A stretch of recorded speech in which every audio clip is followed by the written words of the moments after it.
Well, Trump said that he's going to attack her on things like Goldman, like things like that. And even if she becomes the most liberal politician we've ever seen, there's still an establishment thing quality to it.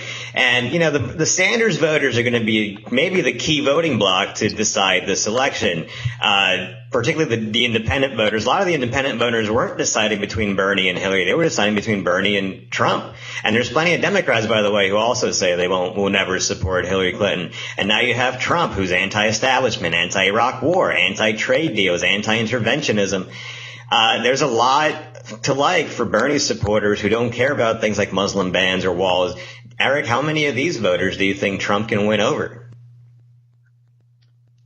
I think it depends if near the end of the primary cycle, if Sanders does go and endorse Clinton. I don't think he'll ever do it wholeheartedly, but he may say, like, okay, let's vote in this direction. If he does something like that, we may see Clinton do well and attract voters. But I think if he leaves it open-ended, and it seems like that's what he's leaning towards based on what he said earlier today or yesterday, it's tough to say where his supporters are going to go. I could see a lot of them flocking to Trump because of his, anti-establishment kind of credential that he's building up. But there's also the block of sensible minds, you would hope, that are afraid of the Trump because of his more racist wall-building side. It's tough to say where these people are going to end up. I would think that come election time, people are going to kind of side with the party that they're with. I think most of Sanders supporters, in my opinion, will go to Clinton's side. Personally. But I'm talking specifically independent voters. Sanders has an interesting coalition, but I don't think that the young people that he's turned out would ever turn and vote for Trump. But when you look at white guys particularly, Josh, how attractive are Trump policies to Bernie supporting white dudes? Well, the one thing that's interesting, I think, is how close they are on the issues that Eric mentioned, especially things like anti-interventionism, trade, stuff like that. So I think that there might be an appeal to, when I was at the Pittsburgh Bernie Sanders rally, I was surprised that for all the college kids in Bernie shirts and wigs and glitter paint T-shirts and there for rock star politics, there were a lot of older white men who were there for the trade message. So Trump might pull those guys because if they believe that Trump is going to bring back the entire industry that the United States has been shedding for, almost actually a genre of jobs, manufacturing in general. We've been just hemorrhaging those type of jobs for decades. If Trump convinces them that he's going to effectively bring those back, he might pull some of those.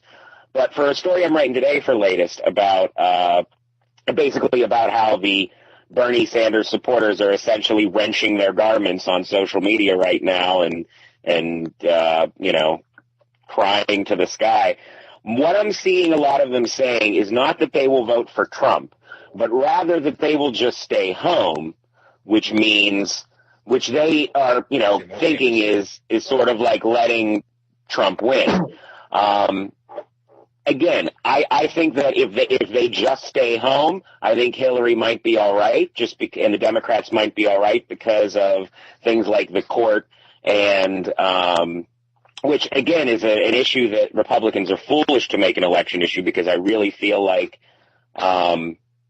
especially with someone like Merrick Garland up there now, that's going to push people more towards the Democratic side than the Republican side.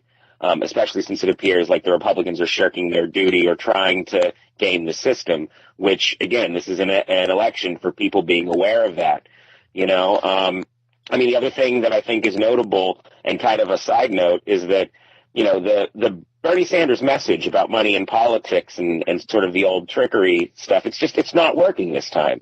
And I think that as long as Hillary and the Democrats are able with a smart VP pick to capitalize on that, they will pull enough of Sanders supporters, especially if she does something like nominate Warren, which I know Peter doesn't think. Although, here's the thing, that Bernie Sanders statement from last night, it might be just me writing political fan fiction in my head. I admit that. But it seemed to me like he was kind of angling to get enough delegates that he could possibly be on the ticket. I don't know if he wants that. I don't know if Hillary would ever accept that. I doubt she would because of how the Clinton camp does seem to hold a grudge in a way, especially when they win. But I think as long as he's able to tap into some populist person that's able to speak to those issues convincingly, enough of the Sanders supporters will go to Clinton. The rest may stay home. Your white working class fellows might go to Trump, but let's be honest, white dudes aren't deciding any elections in this country from now until forever.